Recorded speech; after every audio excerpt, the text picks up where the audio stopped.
Chapter 4.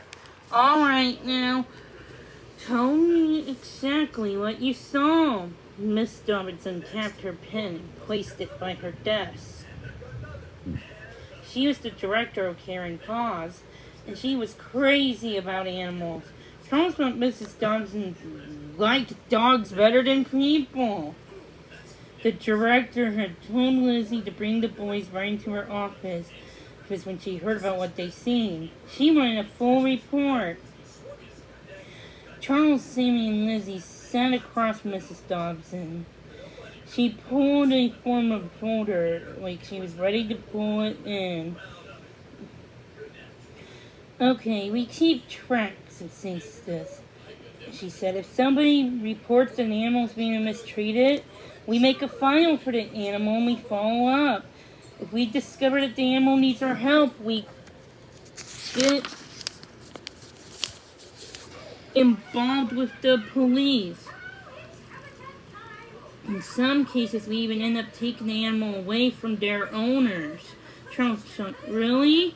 So if I didn't treat Buddy right, you could take him away from me?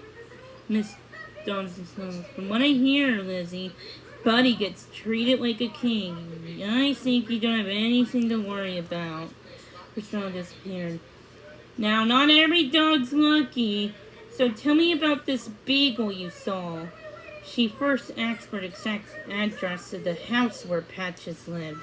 It's around Ferndale Drive, Sammy told her. He looked at Sammy. But we don't know where the house is. We described the house in the garage. It's next to a haunted house, Sammy added. Mrs. Dobson raised her eyebrows. A haunted house? She laughed. Oh, I know what you mean. That Turner place. It's been abandoned for years. She made a note on her form. Okay, now where? So tell me, what did you see? Sammy and Charles described the howling they heard. They thought it was a ghost, and discovered it was Patches all tangled up and trapped in his leash. Miss Dobbins kept nodding and saying, I see, and as she wrote everything down. Once in a while she shook her head to make a tisk-tisk sound. She sighed when she heard about the man in the red sweater who was home the whole time. When the boys finished their story, she sighed.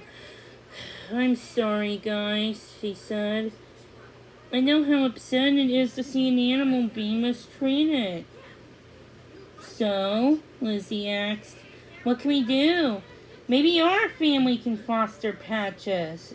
Charles had been thinking about that the whole time. Wouldn't it be great if Patches could stay with the Pearsons? He wouldn't be lonely and bored all day. He and Buddy could play forever. But then Patches can take a rest in Charles' room. But Miss Dobson's shaking her head.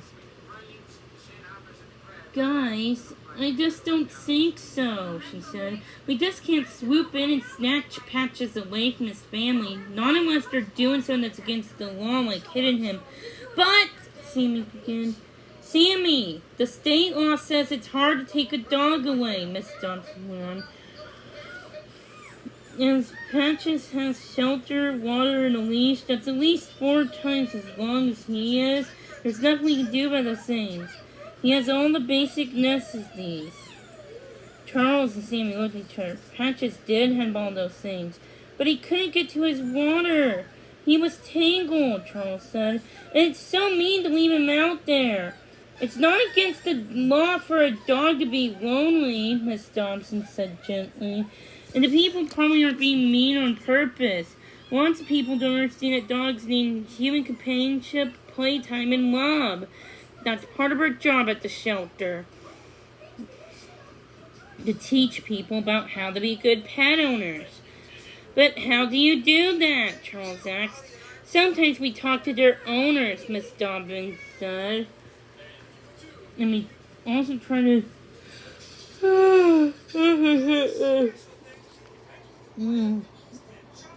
Oh my God.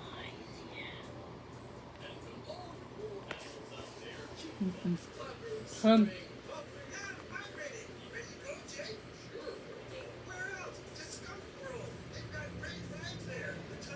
like in general, we write newspaper articles and letters to the editor. We sponsor special events. Remember when Meg Parker and Sergeant Frost and their dogs came to school to get that demonstration about dogs who help people? Lizzie asked. Miss Dobbins helped set that up. Miss Dobbins put down her head and nodded. I'll drive by the house a few times and see how things look, she promised. Miss, I'll imagine you'll keep an eye on Patches too. If you see something that you think is really wrong, just call me or the police. Don't try to talk to the owners yourself. Charles and Sammy nodded. Okay, they said together. I want to thank both of you for coming to me about this, Miss Johnson. It's nice to know there are people like you guys who care about animals. A puppy like Patches needs to stand up for himself, said Charles. He's too little to take care of himself. I'm sure he'll be happy to find such good friends. Miss Dobbins stood up and shook Charles' hands, then Sammy. Charles wasn't sure whenever they'd done anything to help Patches, but at least they tried.